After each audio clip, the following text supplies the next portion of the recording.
کہ اگر ہم اور آپ چاہتے ہیں کہ ہمارے دلوں سے دنیا کی محبت نکل جائے، آخرت کی محبت پیدا ہو، تو اس کے لیے ضروری ہے کہ ہم اور آپ موت کو زیادہ سے زیادہ یاد کریں، اس لیے کہ موت کی یاد کے اندر وہ طاقت ہے،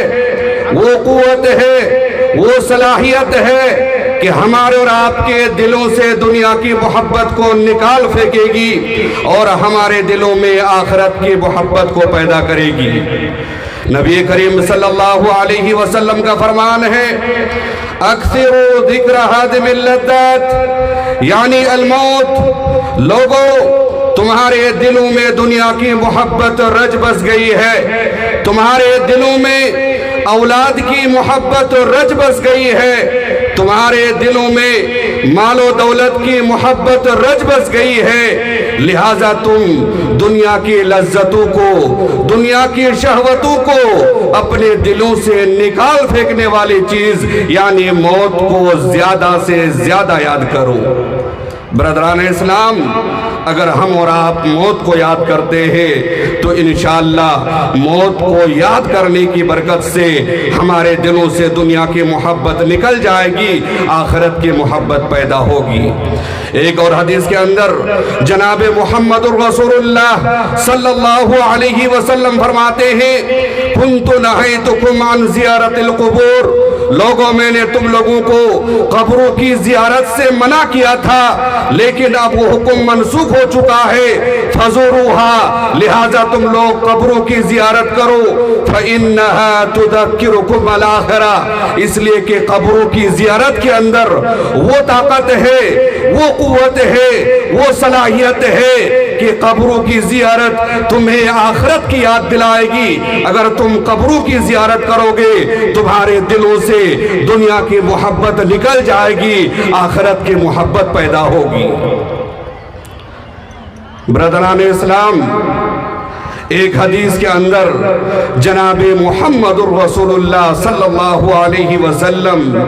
ایسے شخص کو عقل مند قرار دیتے ہیں، چتور قرار دیتے ہیں، چالاک قرار دیتے ہیں، جو موت کو زیادہ سے زیادہ یاد کرنے والے ہوں۔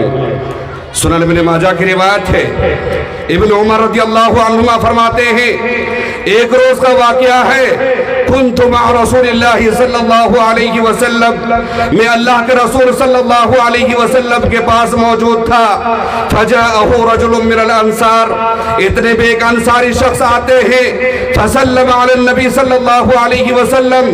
اور جناب محمد رسول اللہ صلی اللہ علیہ وسلم کو سلام عرض کرتے ہیں اور سوال کرتے ہیں، یا رسول اللہ ای المؤمنین افضل، مومنوں میں سب سے زیادہ افضل کون ہے، بہتر کون ہے؟ جناب محمد رسول اللہ صلی اللہ علیہ وسلم جواب میں فرماتے ہیں، احسنہم خلقا، مومنوں میں جن کے اخلاق اچھے ہوں گے، جن کے اخلاق بہتر ہوں گے، مومنوں میں وہ سب سے زیادہ بہتر اور افضل قرار پائے گا۔ صحابی رسول پھر دوسرا سوال کرتے ہیں، ای المؤمنین اکیس، جناب محمد رسول اللہ صلی اللہ علیہ وسلم مومنوں میں سب سے زیادہ چالاک کون ہے، چتور کون ہے، عقل مند کون ہے، بدھیمان کون ہے؟ جناب محمد رسول اللہ صلی اللہ علیہ وسلم جواب میں فرماتے ہیں، اکثرہم للموت ذکرا واحسنہم لما بعدہ استعدادا، اولئک الاکیاس، کہ مومنوں میں جو سب سے زیادہ موت کو یاد کرنے والے ہوں، جو سب سے زیادہ موت کے بعد کے مراحل کے لیے تیاری کرنے والے ہوں، مومنوں میں ایسے لوگ سب سے زیادہ عقل مند ہے۔ لیکن افسوس کی بات یہ ہے کہ آج مسلم سماج کے اندر ہم اور آپ عقل مند کسے سمجھتے ہیں، چتور اور چالاک کسے سمجھتے ہیں؟ جو لوگوں کو زیادہ سے زیادہ بیوقوف بنا سکے، لوگوں کو زیادہ سے زیادہ ٹھگ سکے، لوگوں کو زیادہ سے زیادہ دھوکہ دے سکے، ایسے لوگوں کو ہم اور آپ عقل مند سمجھتے ہیں، لیکن شریعت کی نظر میں ایسے لوگ عقل مند نہیں ہیں، بلکہ ایسے لوگ خسارے میں ہیں، ایسے لوگ اپنی دنیا کو اور آخرت کو برباد کرتے ہیں، بلکہ شریعت کی نظر میں عقل مند وہ ہے جو موت کو زیادہ سے زیادہ یاد کرے اور موت کے بعد کے مراحل کے لیے زیادہ سے زیادہ تیاری کرنے والے ہوں۔ برادران اسلام، ہر نفس پر موت آتی ہے، ہر جاندار پر موت آتی ہے، ہر انسان کو دنیا سے رخصت ہونا ہے، مرنا ہے میرے بھائیوں۔ اور جب ایک انسان پر موت آتی ہے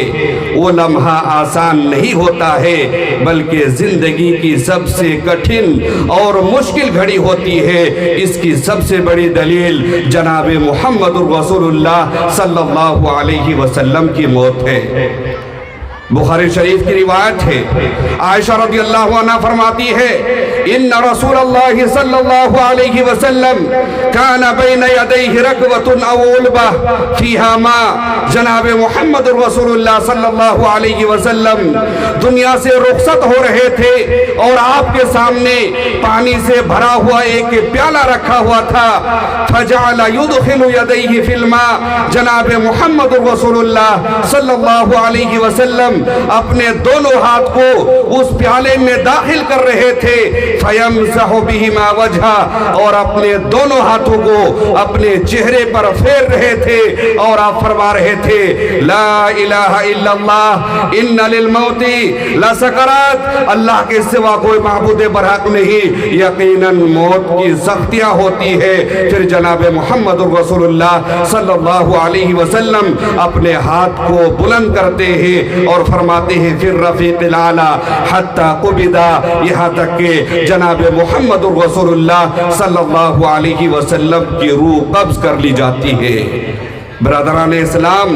جناب محمد رسول اللہ صلی اللہ علیہ وسلم افضل الانبیاء والرسل گزرے ہیں، خاتم النبیین گزرے ہیں، سید الاولین والآخرین گزرے ہیں، لیکن جناب محمد رسول اللہ صلی اللہ علیہ وسلم پر موت کی تکلیف اور سختی پیش آتی ہے کہ آپ اپنے دونوں ہاتھ کو پیالے میں داخل کرتے ہیں اور اپنے دونوں ہاتھوں کو اپنے چہرے پر پھیرتے ہیں۔ برادران اسلام، ہم اور آپ کو چاہیے کہ ہم اور آپ اس دن کے لیے کچھ تیاری کریں۔ برادران اسلام، آج ہم اور آپ دنیا کی محبت میں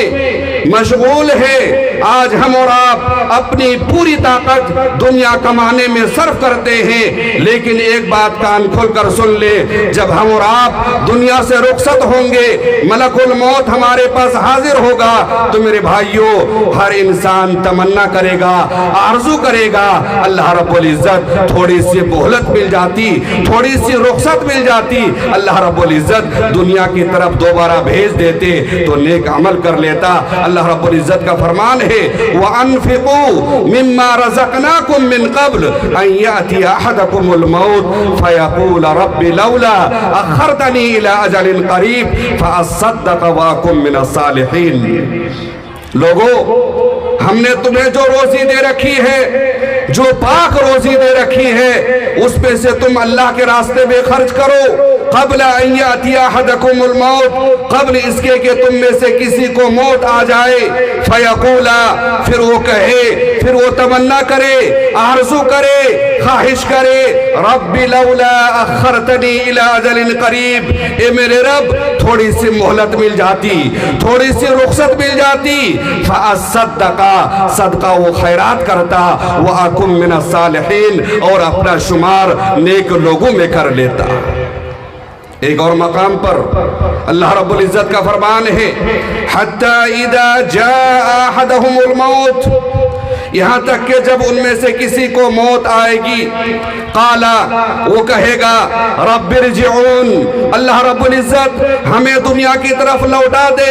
ہمیں دنیا کی طرف دوبارہ بھیج دے، کیا مقصد ہے؟ دنیا میں جا کر کیا کرو گے؟ لعلی اعمل صالحا، تاکہ میں دنیا میں دوبارہ جا کر عمل صالح کروں، قرآن و حدیث کے مطابق زندگی گزاروں، اللہ اور اس کے رسول کے فرمان کے مطابق زندگی گزاروں، نماز پنجے گانا باجماعت وقت پر مسجد میں ادا کروں۔ جواب میں اللہ رب العزت فرمائے گا کلا ہرگز نہیں، ایسا ہو نہیں سکتا ہے۔ جب کسی کا مقررہ وقت آ جائے گا اسے ذرہ برابر مہلت نہیں دی جائے گی، کلا ہرگز نہیں، ایسا ہو نہیں سکتا ہے۔ انہا کلمۃ هو قائلها، یہ محض ایک کہنے کی بات ہوگی، ایک زبانی بات ہوگی، ایک زبانی دعویٰ ہوگا، اس کی کوئی حقیقت نہیں ہوگی۔ تو میرے بھائیوں، ایک انسان مرتے وقت تمنا کرے گا، آرزو کرے گا، لیکن افسوس مرتے وقت تمنا کرنے سے، آرزو کرنے سے یہ تمنا اور آرزو کچھ کام آنے والے نہیں ہے۔ اس لئے میرے بھائیوں، ہمیں اور آپ کو اللہ رب العزت نے جو زندگی دی ہے، ہم اور آپ جو سانس لے رہے ہیں، یہ بہت ہی قیمتی چیز ہے میرے بھائیوں۔ اس نعمت کی قدر کیجئے۔ اللہ رب العزت کا فرمان ہے وَإِن تَعُدُّوا نِعْمَةَ اللَّهِ لَا تُحْصُوهَا، لوگو ہماری نعمتیں تمہارے اوپر اس قدر ہے، بے شمار ہے، انگنت ہے، اگر تم اسے شمار کرنا چاہو، گننا چاہو، لا تحصوها، تم گن نہیں سکتے، شمار نہیں کر سکتے۔ تو میرے بھائیوں، اللہ رب العزت کی بے شمار نعمتوں میں سے ایک بڑی نعمت یہ ہے کہ اللہ رب العزت نے ہمیں اور آپ کو زندگی دی ہے۔ برادران اسلام، ایک مرنے والا شخص جب مرتا ہے لوگ اسے اپنے کندھے پر اٹھاتے ہیں، قبرستان کے حوالے کرنا چاہتے ہیں۔ میرے بھائیوں، مرنے والا اگر نیک ہوتا ہے، صالح ہوتا ہے، کہتا ہے مجھے ذرا جلدی لے چلو، مجھے ذرا جلدی لے چلو، اور اگر مرنے والا غیر صالح ہوتا ہے، وہ کہتا ہے یا ویلہا این یذہبون بہا، ان لوگوں کو کیا ہو گیا ہے، مجھے کہاں لے جا رہے ہیں۔ بخاری شریف کی روایت ہے، جناب محمد رسول اللہ صلی اللہ علیہ وسلم کا فرمان ہے اذا وضعت الجنازۃ فاحتملها الرجال على اعناقهم، جب ایک جنازہ تیار ہوتا ہے لوگ اسے اپنے کندھوں پر اٹھاتے ہیں۔ فإن كانت صالحہ، مرنے والا اگر نیک ہے، صالح ہے، متقی ہے، پرہیزگار ہے، قالت کہتا ہے قدمونی قدمونی، مجھے ذرا جلدی لے چلو، مجھے ذرا جلدی لے چلو۔ وإن كانت غیر صالحہ، اور اگر غیر صالح ہے، فاسق و فاجر ہے، گنہگار ہے، قالت کہتا ہے یا ویلہا این یذہبون بہا، انہیں کیا ہو گیا ہے، مجھے کہاں لے جا رہے ہیں۔ یسمع صوتہا کل شیء الا الانسان، اس میت کی چیخ اور پکار کو سارے مخلوق سنیں گے، الا الانسان، سوائے انسان کے۔ ولو سمعها الانسان لصعقا، اگر اس میت کی چیخ اور پکار کو انسان سن لے تو انسان کے بس کی بات نہیں، وہ بے ہوش ہو جائیں گے۔ برادران اسلام، جس طرح دنیا کے اندر نیک اور صالح اور فاسق و فاجر دونوں کے اعمال یکساں اور برابر نہیں ہوتے ہیں، ٹھیک اسی طرح قبر کے اندر دونوں کے انجام یکساں اور برابر نہیں ہوں گے۔ اس نقطہ کو بیان کروں گا، پھر 2 منٹ میں میں اپنی بات ختم کروں گا۔ مسند احمد کی روایت ہے، نبی کریم صلی اللہ علیہ وسلم کا فرمان ہے کہ جب ایک میت کو قبر میں رکھ دیا جاتا ہے، اس کے پاس منکر و نکیر 2 فرشتے آتے ہیں اور ان سے سوال ہوتا ہے آپ کا رب کون ہے، آپ کا دین کیا ہے، جناب محمد رسول اللہ صلی اللہ علیہ وسلم کے بارے میں آپ کیا جانتے ہیں۔ مومن، ایک مسلمان، ایک متقی، ایک پرہیزگار سارے سوالوں کے صحیح جواب دے دیتے ہیں۔ فَيُنَادِي مُنَادٍ مِّنَ السَّمَاءِ، آسمان سے ندا دینے والے ندا دیتے ہیں ان صدق عبدی، میرے بندے نے سچ کہا۔ فَأَفْرِشُوهُ مِنَ الْجَنَّةِ، میرے بندے کے لیے قبر میں جنت کا بچھونا بچھا دو۔ وَأَلْبِسُوهُ مِنَ الْجَنَّةِ، جنت کا لباس پہنا دو۔ وَافْتَحُوا لَهُ بَابًا إِلَى الْجَنَّةِ، اور جنت کی طرف ایک کھڑکی اور دروازہ کھول دو۔ لیکن اس کے برخلاف مرنے والا اگر فاسق ہے، فاجر ہے، گنہگار ہے، تو وہ سارے سوالوں کے جواب میں کہے گا ہا لا ادری، ہائے افسوس مجھے نہیں پتا ہے، اس سے کیا پوچھے جا رہے ہیں؟ مجھے کوئی علم نہیں ہے۔ پھر آسمان سے ندا دینے والے ندا دیں گے، ان کذبا، اس نے جھوٹ کہا، غلط کہا، فافرشوہ من النار، لہذا اس کی قبر میں دوزخ کا بچھونا بچھا دو، والبسوہ من النار، دوزخ کا لباس پہنا دو، وافتحوا لہ بابا الی النار، اور دوزخ کی طرف کھڑکی اور دروازہ کھول دو۔ تو برادران اسلام، جس طرح دنیا کے اندر نیک اور بد دونوں کے اعمال یکساں نہیں، ٹھیک اسی طرح قبر کے اندر دونوں کے اعمال اور دونوں کا انجام یکساں اور برابر نہیں ہوں گے۔ اس لیے نبی کریم صلی اللہ علیہ وسلم فرماتے